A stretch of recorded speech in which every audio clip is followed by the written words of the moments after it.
কক্সবাজার শিল্প বাণিজ্য মেলা 2024-25 তাহিয়া বেড়াতে এসছে। তাহিয়াতে ঘোড়ার গাড়ি চড়বে। তাহিয়া বাণিজ্য মেলায়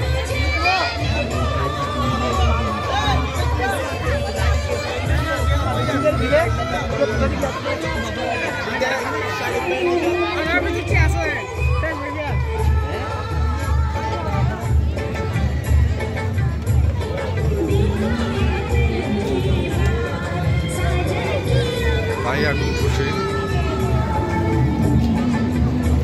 আজকে 28 ডিসেম্বর 2024।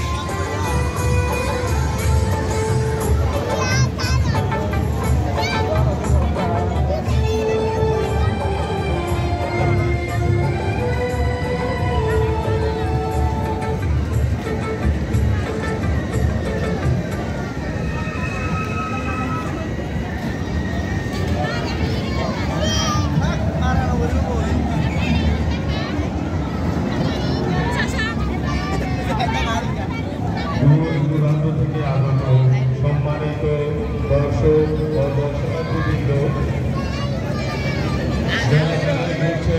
মেলার আনন্দ ও বিনোদন উপভোগ করছেন।